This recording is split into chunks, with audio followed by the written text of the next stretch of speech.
Pas 7 vitesh është zbardhur vdekja e Antonio Karafilit, ngjarje ndodhur në Voskopoj dhe që fillimisht u raportua si vetvrasje. Pas krimit të rënd qëndron ish partnerja e tij, Kejsi Spahillari. Gjykata e Korçës caktoi masën e sigurisë arrest në burg me kërkesë të prokurorisë për akuzën e vrasjes me dashje në bashkëpunim. Edhe pse ngjarja u regjistrua dhe u hetua si vetvrasje, pasi 18-vjeçari Antonio Karafili u gjeti varur me çarçaf në një pemë në periferi të fshatit Voskopoj, prokuroria vijoi hetimin duke mbledhur prova dhe duke vlerësuar indicet, të cilat implikonin në ngjarje të dashurën e Antonios, Kejsi Spahillarin dhe të riun tjetër Recep Vathi. Nga provat biologjike rezultoi se Recep Vathi dhe Kejsi Spahillari kanë mbytur me çarçaf Antonio Karafilin dhe më pas e kanë varur në pemë duke inskenuar vetvrasjen e tij.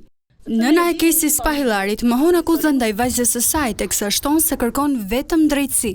Çdo gjë është një sajes, çdo gjë është e shtirur dhe e stisur e tëra nga fillimi. Si ka mundsi në kaq vite policia nuk është në gjendje të zbulojë një krim kaq dhe të bazohen vetëm në fjalë, në sajesa, pa pasur asnjë fakt. Kejsi nuk ka lidhje fare. Ata ishin në Korçë, kishin pasur një grindje që ngjitur në Voskopoj, kishin dashur të zbrisnin, ai nuk kishte dashur mbas grindjes, dhe Kejsi kishte lënë aty, kërkoi vetëm drejtësi nga policia, vetëm të bëjnë punën e tyre të zbulohet kjo, sepse është vërtet mëkat të bësh vrasës një person që nuk është.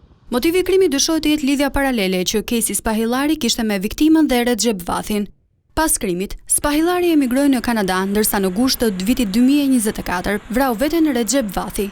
Tani pritet të lëshohet një urdhër arrest ndërkombëtar për Kejsi Spahillarin, e cila prej vitesh jeton në Kanada ku ka krijuar edhe familje.